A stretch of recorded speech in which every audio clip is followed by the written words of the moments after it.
Шановна громада, слава Україні!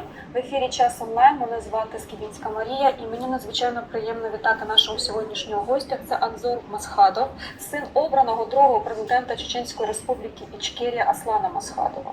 І поговоримо ми сьогодні про важливу тему, проведемо паралелі російсько-української війни з російсько-чеченською війною. Дізнаємося, чому в першу чеченську війну росіяни масово здавалися в полон.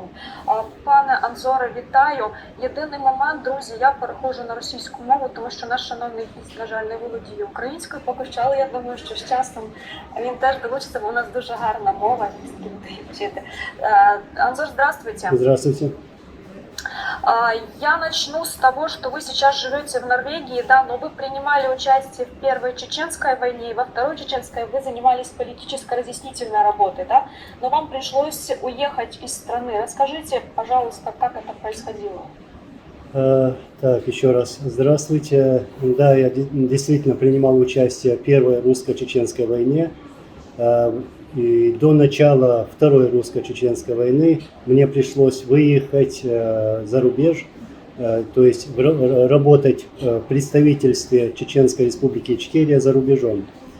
И затем, когда уже началась Вторая русско-чеченская война, да, я работал секретарем-референтом президента, затем его спецпредставителем по особо важным поручениям, а также директором информационно-аналитического центра при президенте Чеченской Республики Ичкерия. То есть проводил информационно-политическую работу во всех направлениях, работал с чеченским обществом и, конечно же, работал против нашего врага. А вам пришлось эвакуироваться, как это было? Вот, ну да, это даже не эвакуация была, а было то, что отец, то есть мой президент, мой отец, он отправил меня работать за рубеж. Ага. То есть вам все-таки, но я хочу акцентировать внимание, что ваш отец Аслан Масхадов был убит по приказу Владимира Путина в 2005 году. Да. Это, примите мои соболезнования. Спасибо. Да, еще я хотел, еще можно я тут добавить хочу. Его тело они не выдали. Не выдали нам, родственникам, для его захоронения. Вот. Россия везде поступает низменно, да. К сожалению, да. Постоянно поступки низменные, нечеловеческие. Я хочу уточнить, чем вы занимаетесь. Вы сейчас живете за границей, я знаю, что вы объединяете чеченскую диаспору. Расскажите, пожалуйста, как это происходит, как вы работаете в этом направлении. Сегодня мы прилагаем огромные усилия, чтобы объединить чеченскую диаспору, чеченское общество в единое целое. Так как мы видим в этом наше спасение и путь, конечно же, к победе. И еще мы сторонники того, чтобы создать реальный центр тут за рубежом, который объединит людей и который возглавит освободительное движение Чеченской Республики Ичкерия. Эту идею и этот центр сегодня поддерживают европейские страны, евродепутаты, а также влиятельные политики и общественные организации. Я могу даже еще добавить, что страны НАТО и США. И мы сегодня проводим переговоры со многими из них в поисках поддержки, я скажу прямо, финансирования. И сегодня мы видим понимание и видим их готовность помощи к нам. Вот. Ну и главной нашей целью сегодня является деоккупация нашей родины, Чеченской Республики Ичкерия, смещение марионеточного режима Путина в лице Кадырова и установление в республике народной власти. И еще добавлю, что мы, эти люди, которые работают над этой идеей, мы демократическое объединение, которое соответствует демократическим ценностям. Вот. В основном это, да. Мы с вами немножечко до эфира обменивались информацией, и вы акцентировали внимание, что две чеченские войны и российское нападение на Украину имеют общие характеристики, много общего. Давайте с вами сейчас попробуем провести параллели, что схоже, а что отличается. Ну, в общем, я начну с того, что, скажем, как Хасавюртовские соглашения и соглашения Минск, да, вот, это то же самое, так как Кремль взял тогда паузу подписанием этих документов, вот, и подписывая эти документы, они знали, что они вторгнутся, они начнут новую войну, то есть взяли эту паузу и начали готовиться к войне. У нас то же самое произошло, как и сегодня в Украине. Вот. То есть вот эти 8 лет с их стороны это была подготовка к полномасштабному нападению и вторжению, да? Собственно говоря, то, что мы можем сказать. Да, в Украине. Второй момент. Давайте, наверное, поговорим о том, что Россия называет войну спецоперацией. Похожая ситуация была и с Чечней, Чеченской республикой Ичкерия, поправьтесь. Давайте этот момент с вами обсудим. Ну да, это почерк России. Как у нас они это делали, в 1994 году они сказали, что они проводят наведение конституционного порядка и вторглись к нам. А в 1999 году они уже вот так бессовестным образом сказали, что начали войну против международного терроризма. Это то же самое, это те же самые параллели, то же самое, что происходит в Украине. То есть они таким образом называют все это, эту войну, этот геноцид украинского народа, они называют спецоперацией. Это отсутствие совести у России. Обратите внимание, что пропагандистская истерия, вот то, что несется у них из всех, извините, утюгов, всех, не хочу называть средствами массовой информации, потому что это просто пропагандистская машина Российской Федерации, где массированно называют украинцев бандеровцами и фашистами. Я так понимаю, что в вашей стране был применен тот же сценарий по информвойне. Да, именно то же самое. Вот копия того, что происходило у нас в Ичкерии. Ну, я сейчас даже покажу вам фотографию. Эта фотография сделана в 1996 году, сделана в Ичкерии. Это российские солдаты, российские оккупанты. Вот. И после этого они смеют называть кого-то там фашистами или террористами. Ну, еще покажу фотографию, вот я специально принес. Живой щит, женщины и дети, а сзади идут российские оккупанты. То есть кто на самом как деле... Знакомо. Да, Как то есть знакомо, да. кто на самом деле фашист, кто на самом деле террорист. Не мы нападали на Россию, не Украина, не Ичкерия нападала на Россию, не мы бомбили населенные пункты, не мы убили 300 тысяч мирных жителей, как они убили у нас в Ичкерии и сейчас убивают сегодня в Украине. Так что пускай забирают свои ярлыки и вешают на своих политиков, генералов и своих солдат, военнослужащих. Ну, вы знаете, принцип России на самом деле, вот то, что мы можем видеть в их пропаганде, чем отвратительнее ложь, тем больше почему-то в нее верят граждане России. Как это не страшно. На самом деле, как вы думаете, как это у них получается, почему у них вышло оболванить такую огромную страну? Потому что я вот до конца бы не хотела верить, что в России нет думающих людей, которые все-таки осуждают то, что творится, потому что это геноцид народов. И это повторяется каждое десятилетие. Заметьте, Россия ни одного года не провела без войны, без кровопролития. Они постоянно кого-то уничтожают. Вот именно. Ну, я считаю, что это полное безразличие населения России. Абсолютно. Даже если их самих убивают, их же тоже убивают на войне, их сыновей, да, это же оккупанты. Да, они гибнут. Они гибнут тысячами, и им это безразлично. Да, мы с вами переживаем за наших сыновей, за наших героев. И мы не хотим, чтобы они убивали наших героев, не хотим, чтобы убивали мирное население. Мы беспокоимся. И я считаю, что мы более человечны по сравнению с этими людьми. Друзі, я нагадую, що під час нашого ефіру ви можете ставити питання нашому гостю. Я обов'язково зачитуватиму їх, і ми будемо дискутувати з нами, бо у нас не монолог, у нас діалог. Також я вас дуже прошу тиснути лайки, підписуватися на наш канал, натискайте дзвіночок, бо нам дуже потрібна ваша допомога, щоб ця інформація, цей ефір розповсюджувався. Дякую, я чекаю на ваші коментарі. Я повертаюся до розмови. Господин Анзор, я хочу поговорить о Первой Чеченской войне, которая фактически была проиграна россиянами. И давайте начнем с как это все начиналось, о причинах Первой Чеченской войны, да? И вот, в принципе, будем говорить о том, что миф про Вторую армию мира. По сути, Республика Ичкерия первой его дала по нему большую трещину, по сути разрушила. Украина показала, что это не вторая армия мира, она просто длинная, по большому, большая, длинная, но не самая сильная далеко. Да, насчет причин. Ну да, они называют разные причины, это все неправда, это пропаганда. Мы знаем, что происходило, как развалился Союз, и многие республики решили выйти из ее состава. То есть мы захотели своей свободы, а не жить, не быть их рабами России.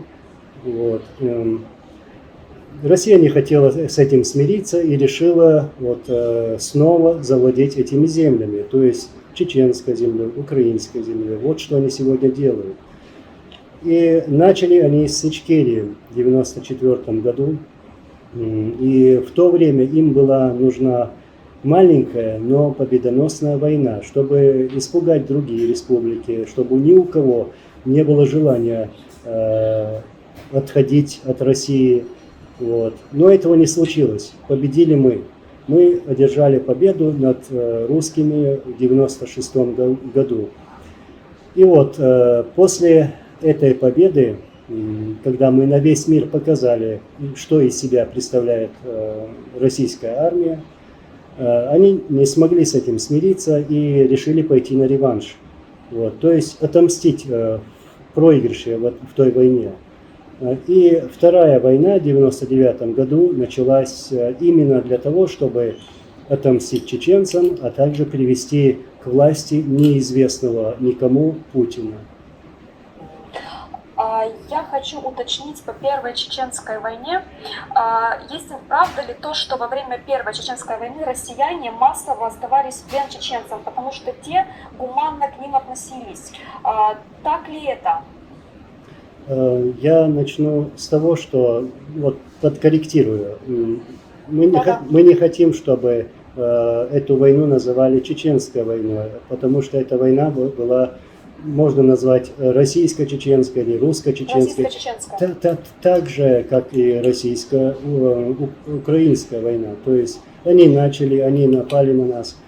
Вот. Агрессор однозначно Россия. Тут вот именно, вопросов никакого не возникает.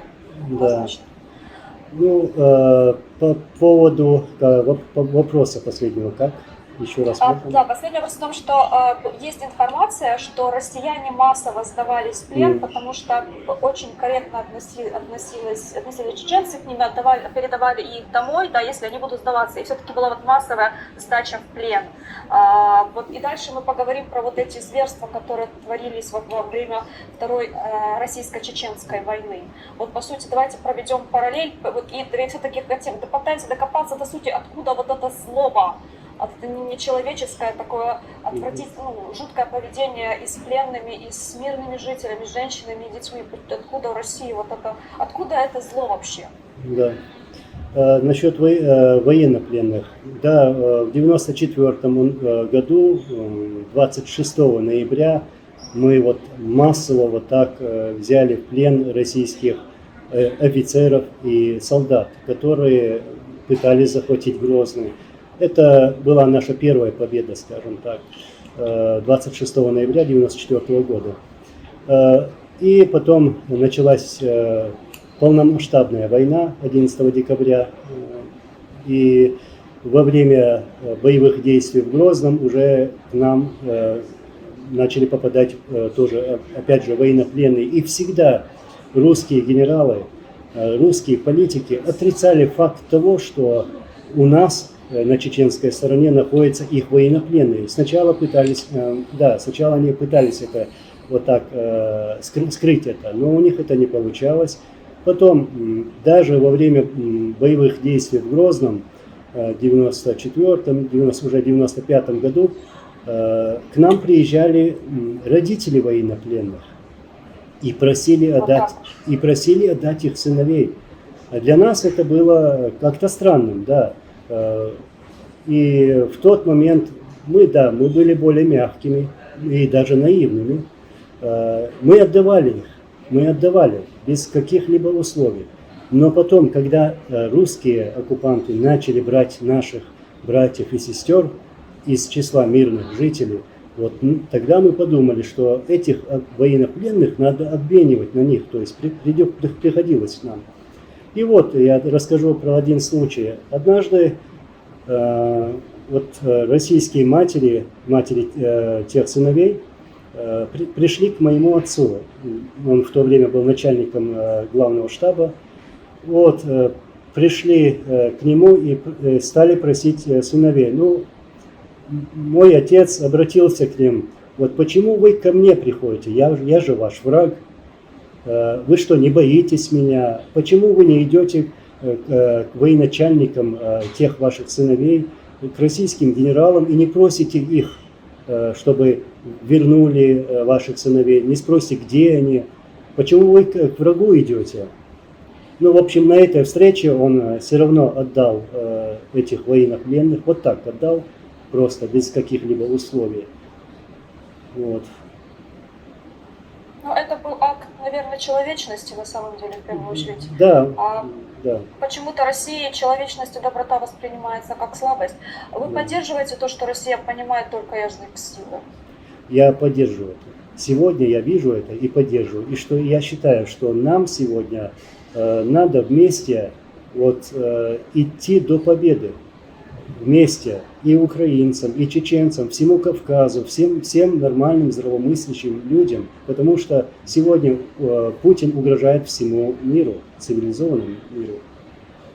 Тут много стран, еще и Грузия, Молдова. Мы видим, что все страны, которые находятся по соседству с Россией, по сути, они не могут чувствовать себя в безопасности, к сожалению. Да. Я хочу с вами поговорить о том, что произошло в начале горячей фазы войны в Украине, когда мы видели зверство, которое российские нелюди творили в Ирпене, Буче, Бородянке, там, где то, что они делали с мирным населением, изнасилование, убийство, и изнасилование не просто, изнасилование детей, то есть это уже, я даже не знаю, как это необъяснимо, наверное, чисто по-человечески.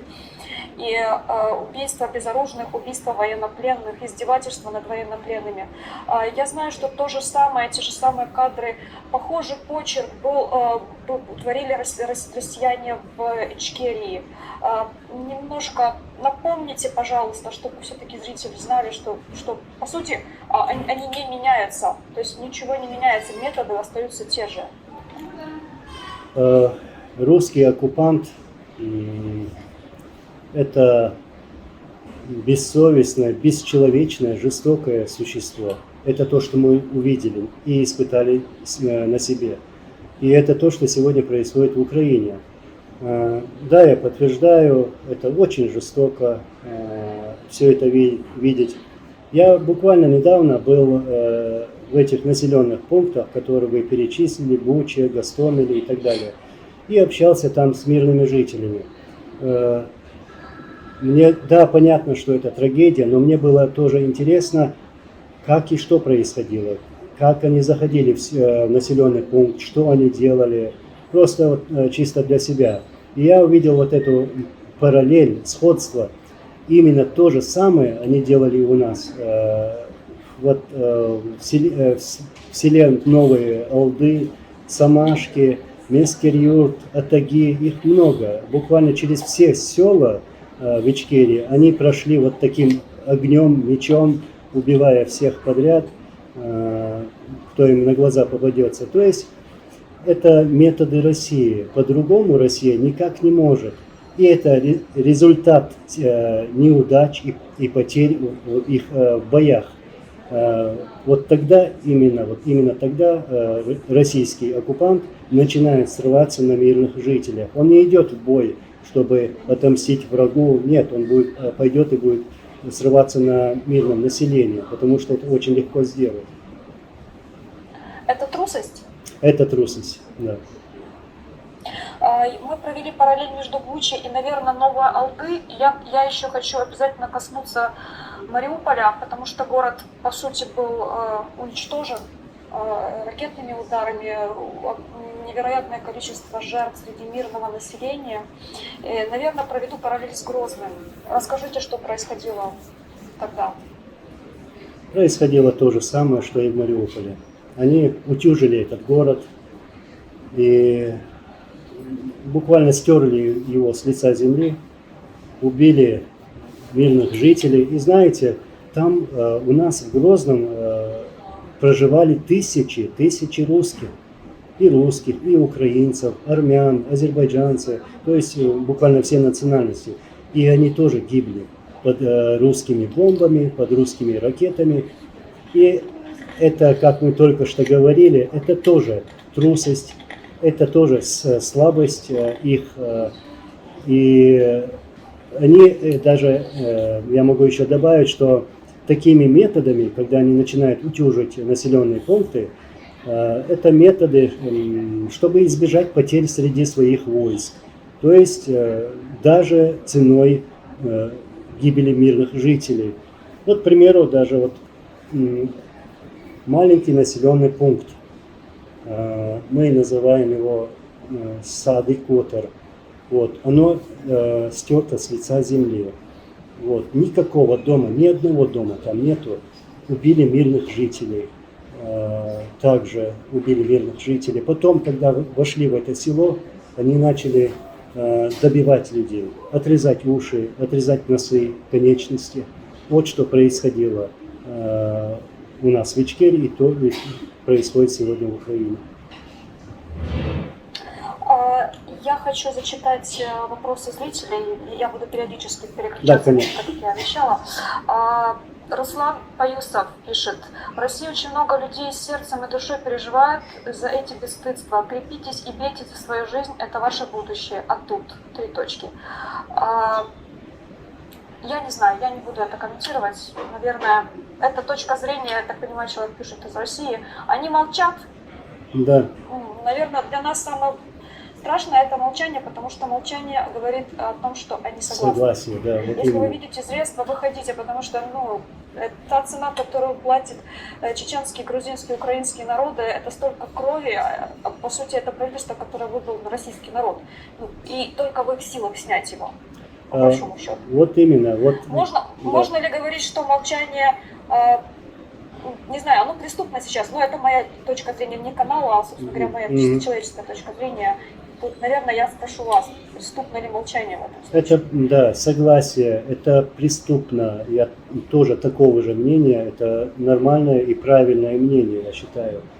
Сегодня русские, россияне не должны были принимать вот такую позицию, а должны были бы вставать, митинговать и остановить этого шизофреника, остановить этого преступника, чтобы дальше не проливалась эта кровь. Потому что Путин сегодня проливает эту кровь от их имени, от имени русских, от имени России, от имени россиян.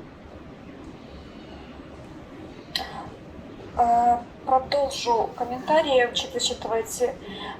Наш читатель с ником Immortal Dead пишет: среди оппозиционно настроенных россиян много тех, кто осуждает нынешнее нападение на Украину, однако, когда речь заходит о войне с Чечней, они всячески оправдывают и героизируют захватчиков.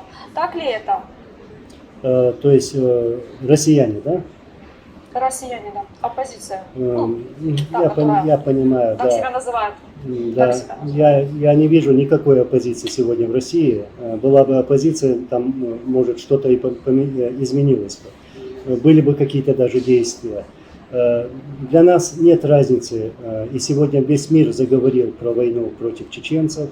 И также сегодня говорят, что это был геноцид, что убивали чеченцев. Не было там никакого международного терроризма, не было там бандитов, бандитизма. Были, да, провокации были, но были со стороны российских спецслужб. Вот что было. И сегодня вот эта так называемая оппозиция не имеет права говорить то, что сегодня они говорят. То есть обвинять нас, чеченцев, в этом. Они должны обвинить в этом Кремль. Вы знаете, я хочу задать вопрос скорее юридического характера, но давайте это так дискуссионно больше. Да. 14 апреля 2014 года Верховная Рада признала войну России против Украины геноцидом. Вслед за Украиной это официально признали Литва, Эстония, Чехия, Латвия. Я из того, что слышала сегодня от вас, и ту информацию, которую видела, я считаю, что то, что творилось в Чечне, необходимо называть геноцидом. Да? Как вы работаете в этом направлении, поскольку вы объединяете чеченскую диаспору, будете ли вы поднимать этот вопрос на международном уровне? Ну, собственно, расскажите вот о работе в этом направлении. Да, это самый правильный шаг, мы приветствуем это, так и должно это быть. Сегодня Россия совершает геноцид украинцев, и я даже вот сейчас открыто призову Украину, руководителей, а также и другие страны к признанию геноцида России над чеченским народом. Нужно признать к тому же оккупацию Ичкерии, а также признать даже независимость Ичкерии. Я считаю, что вещи нужно называть своими именами. Сегодня, да, в мире мировое сообщество говорит много про Украину, приводят параллели с событиями в Ичкерии, и видят эту параллель, и сегодня вещи называют своими именами. То есть геноцид украинцев, геноцид чеченцев. Да, я считаю это правильным шагом, самым разумным шагом. Вы знаете, сейчас мир содрогнулся, увидев то, что происходит в Украине, и мы все-таки получаем поддержку наших западных партнеров, и все-таки, по сути, есть и оружие, и финансовая поддержка. Скажите, пожалуйста, вот на момент российско-чеченской войны, почему не было аналогичной поддержки от Европы, западных стран, республики Ичкерия? Как вы считаете, из-за чего так произошло? Ну, я считаю, что это, наверное, скорее всего, боязнь и сохранение своих отношений с этой страной, то есть Россией. Вот почему. Ну, в то время, если бы Запад, там, Америка или другие страны помогли бы нам и оружием, и всем остальным в такой ситуации, когда у нас шла война, то многое, наверное, бы не произошло бы. К примеру, кровопролитие в Грузии, и, может быть, не началась бы даже война в Украине, если бы когда-то эту Россию остановили. Я немножко обращусь к истории и напомню, что советская власть устроила в Украине 3 голодомора в 20 веке, да? А чеченцев депортировала. Расскажите немножко про депортацию, по сути, как это происходило и что это означало для вашего народа. У нас даже те сегодня, которые живы, которые испытали на себе эту депортацию, им даже больно вспоминать эти дни. Это было очень жестоко, и мы потеряли в то время более половины численности нашего народа. Это 44-й год, февраль, именно в холодный февраль они выслали наш народ в Казахстан, Сибирь. И знаете, они обвинили чеченцев в том, что мы сотрудничали с войсками Гитлера, который даже как не... знакомо, знаете. Да. Вот. Как знакомо. Какие параллели? Вот я поэтому говорю.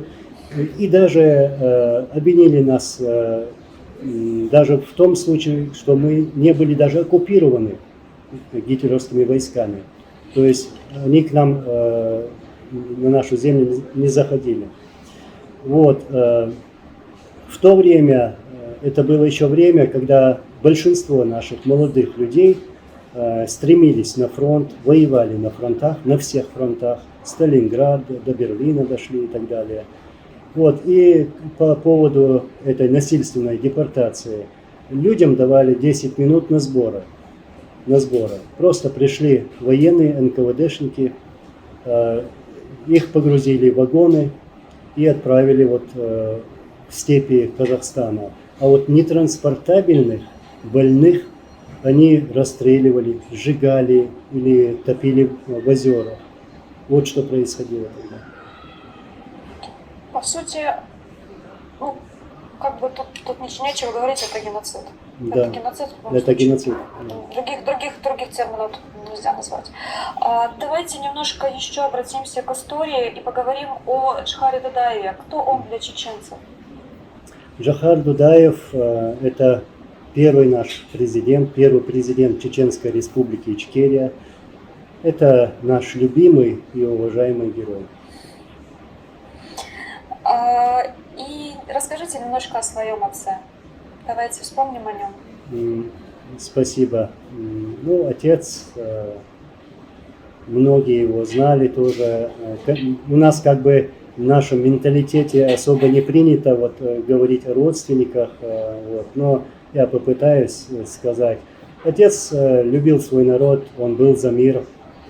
Он, будучи даже военным, был больше человеком, чем кто-либо другой из России. Вот.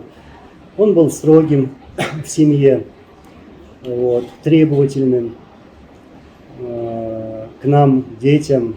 У нас в семье двое, я и моя сестра. Ну, в общем, над нами работал военный человек, офицер. Вот. И да, он очень сильно переживал и сделал все возможное, чтобы не допустить эту войну. С его стороны было очень много обращений и требования, чтобы сесть за стол переговоров и решить эту проблему, всю проблему за столом переговоров. И именно в момент, когда он обратился к России с очередным с таким требованием и остановил боевые действия в одностороннем порядке, они его убили. 2005 год. Да, март, это было убийство. Март 2005. Убийство по приказу Путина. Да, именно. Я попрошу вас разъяснить роль такого человека, как Ахмад Кадыров. Это отец Рамзана Кадырова, который сейчас ставленник Москвы в Чечне. Я так это назову, да, на самом деле. Кто он был? Насколько мне известно, о Первой российско-чеченской войне он как раз воевал на стороне Республики Ичкерия. Правда ли это? Вот что вы можете рассказать об этих событиях? Ну, я эту семью, вот, отца и сына, знал очень хорошо, лично знал, часто видел. И, наверное, знаю больше, чем кто-либо про этих двух предателей чеченского народа. Это враги и предатели чеченского народа, которые пошли на службу врагу, который убивал наш народ, чеченский народ. Правда ли, я просто я не хочу говорить, что я эту информацию подтвердить не могу, но в интернете есть сообщение, где говорится о том, что Рамзан Кадыров убил своего отца. Это правда или нет? Можете ли вы подтвердить, либо опровергнуть эту информацию? Я верю в это. Верите в это? Чеченцы тоже верят в это, в такую версию. Ну, скорее всего, видя его подлость, коварство, безразличие к народу, затем тяга к деньгам и к власти, могу предположить, что он причастен к этому. Тем более, в то время он являлся начальником его службы безопасности, то есть Ахмада Кадырова. И почему-то этот начальник службы безопасности Кадырова в тот день находился 9 мая, в такой ответственный момент находился в Москве. Я могу даже подробно сказать, где он находился, в одном известном ресторане. В общем, похоже, что он праздновал свою личную победу. Мне так кажется. Вот так вот. А по поводу Рамзана Кадырова, Я задам вам еще один вопрос. В интернете есть видео, на котором якобы Рамзан Кадыров отрезает головы русским солдатам. Я так понимаю, это было в период Первой российско-чеченской войны. И потом такое резкое изменение поведения, да, и по сути человек, который присягнул захватчику Российской Федерации. Правда ли это? Ну, насчет отрезания голов я это видео не видел, но если бы такое было бы, наверное, я увидел бы давно. Но я скажу, да, Ну, люди... видео есть, его можно по поиску найти в интернете, оно действительно есть. Вот, собственно говоря, единственное, что я его не буду показывать, просто Да, я эстетических понимаю. Ну, да, я могу поверить в это, даже исходя из того, что очень много чеченцев было убито в его на его личном дворе, то есть там, где он живет. И он сам лично избивал женщин, избивал чеченцев, да, чеченцев, избивал, унижал, в общем, убивал людей сам лично. Это правда. И в его селе, в его населенном пункте, Посиюрт называется, там есть одна секретная тюрьма, как она, в общем сказать, и не секретная на самом деле, такая база, военная база. Вот там действительно происходят ужасные вещи. Там людей просто членят, разделяют по кускам, там убивают, там пытают, и пытают даже женщин. Это чеченцы, я про чеченцев говорю. Вот. Страшные вещи нам рассказываете.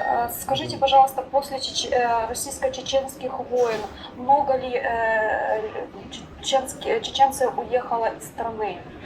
Вот если говорить о процентном соотношении, можно сказать, что это был такой массированный поток иммиграции, или все же люди оставались на родине? Знаете, нас, как и всех нормальных, адекватных людей, нас всегда тянет к родине. Наша земля, она святая для нас. Да, мы хотим вернуться домой. И люди не могут этого сделать. Я знаю, что даже сейчас люди хотели бы выехать оттуда, даже не быть заложником той ситуации, потому что теперь Кадыров насильственно отправляет в Украину воевать их сыновей. Многие выехали, и мы называем так, ну, примерную цифру, скажем, 300-400 тысяч чеченцев у нас проживает за рубежом. Вы знаете, я хотела бы спросить, ходят, ну, это, наверное, не слухи, а вот некая такая информация о том, что об особой жестокости кадыровцев, так? Скажите, как вообще относится к кадыровцам в Чечне, чеченский народ?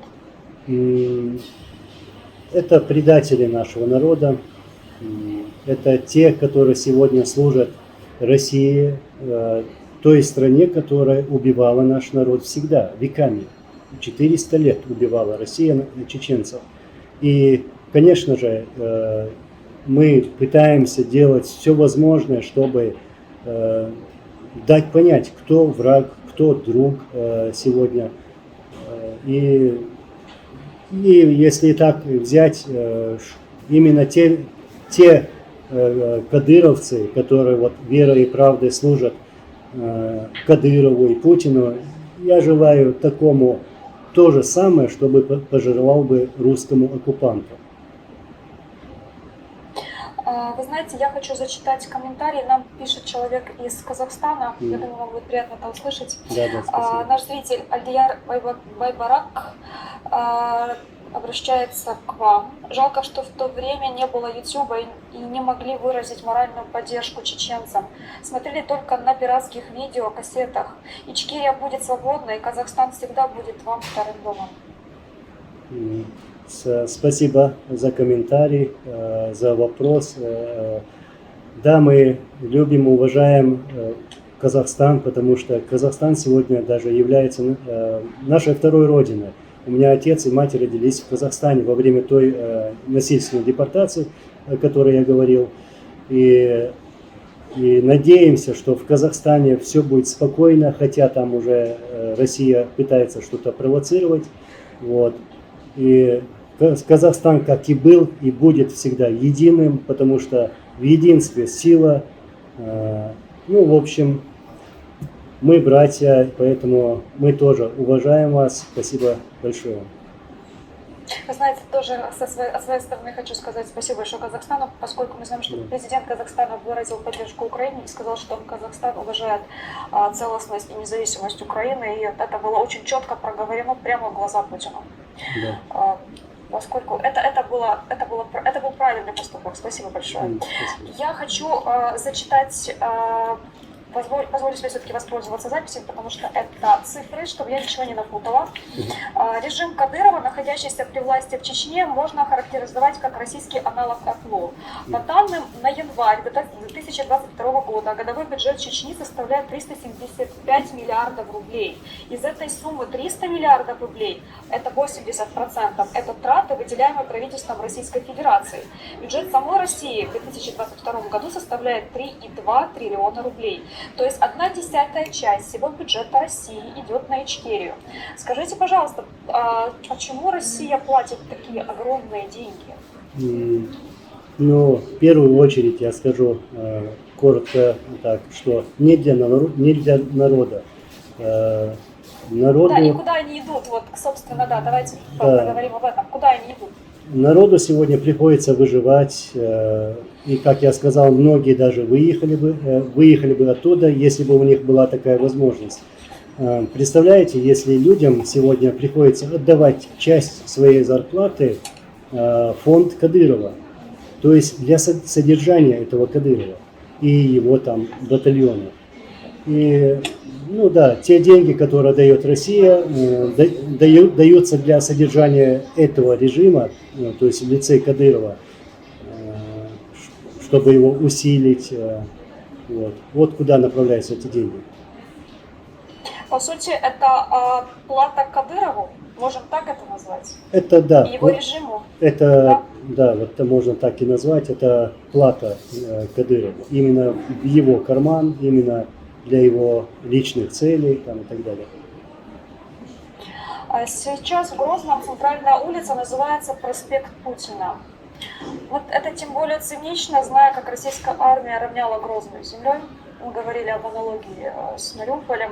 Скажите, пожалуйста, какие настроения у чеченцев сейчас? Люди смирились или мы все-таки, мы и вы будем верить в то, что мы освободимся от этого ига России?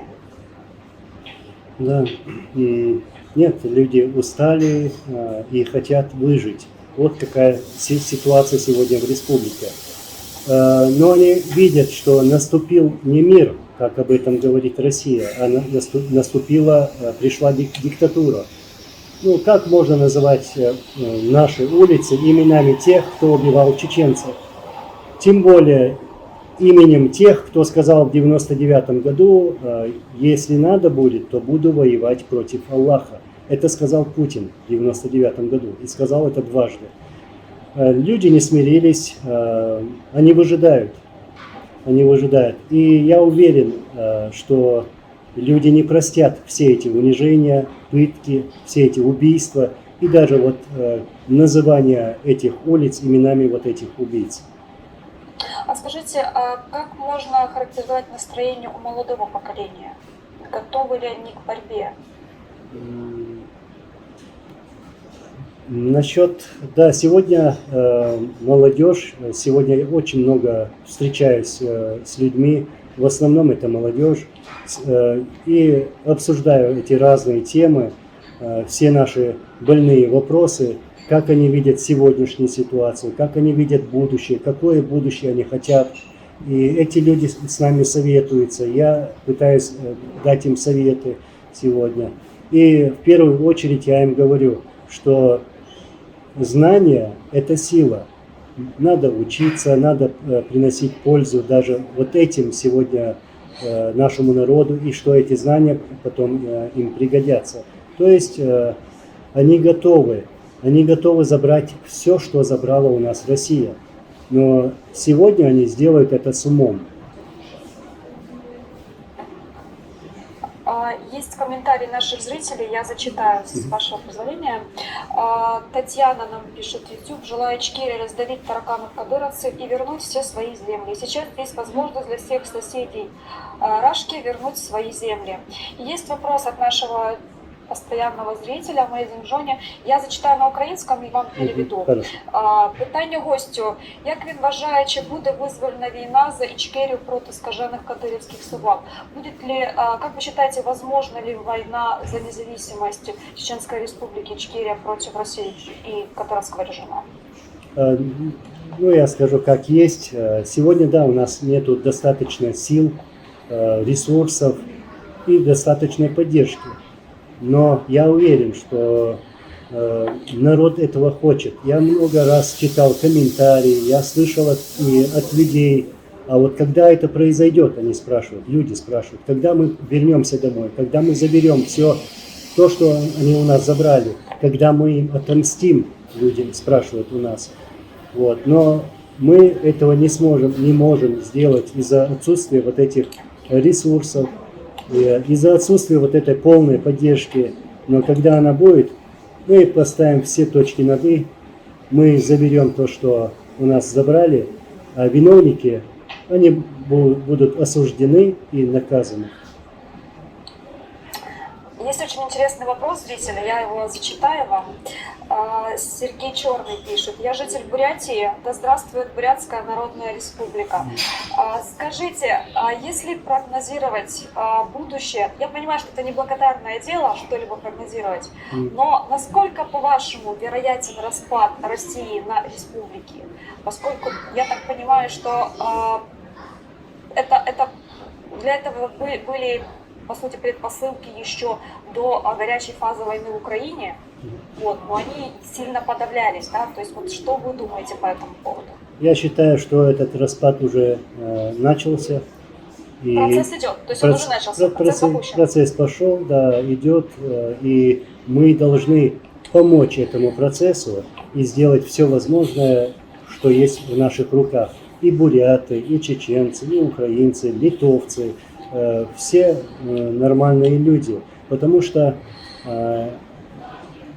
этот процесс и конец этого процесса, это будет гарантией безопасности наших народов. Зачитаю комментарий, не могу не зачитать. Владимир Шинкаренко пишет: слава Джихару Дудаеву, Аслану Масхадову, слава независимой Ичкерии. И Ольга Горобец: вечная слава гордому и славному сыну чеченского народа Джихару Дудаеву. Я вот какой вопрос хочу вам поставить. Как раз про работу машины российской пропаганды.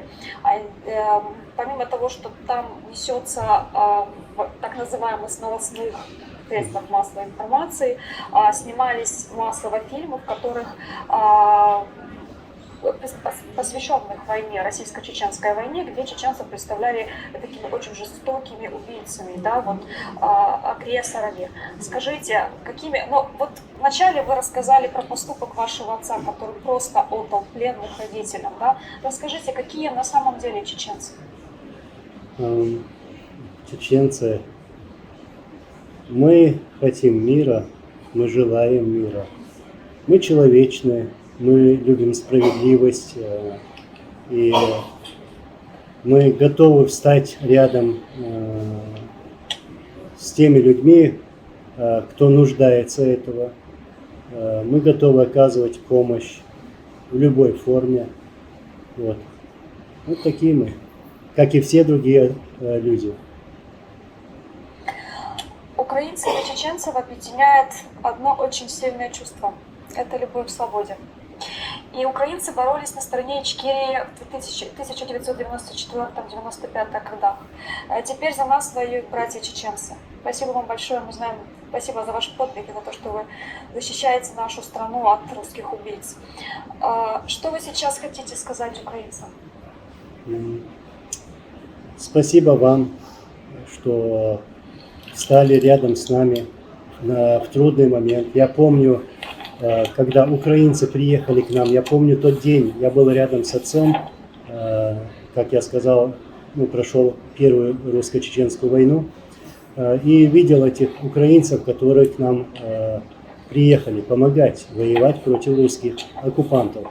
Вот этой радости не было предела. Я, с одной стороны, был даже удивлен в то время, я-то молодой, вот, ну, лет 17-18, что ли. Вот, но что бы я хотел сказать украинцам сегодня? Самое важное.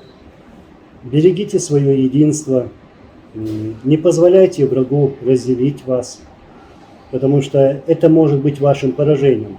Вот. Нельзя им позволить такого.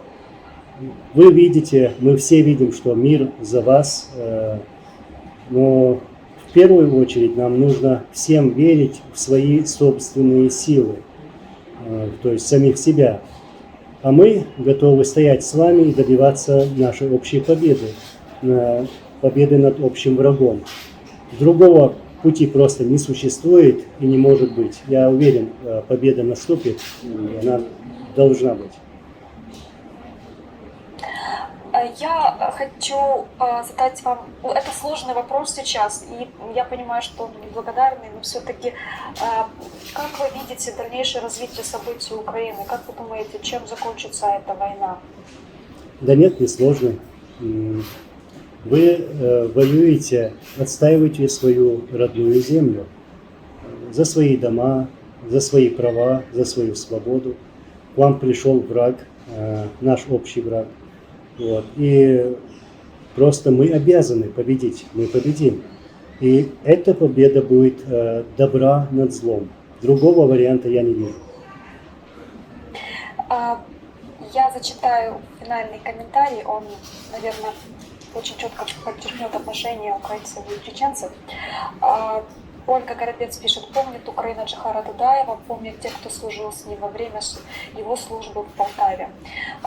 Я напомню, что сегодня гостем нашей программы был Анзор Масхадов, сын второго президента Чеченской Республики Ичкерия Аслана Масхадова.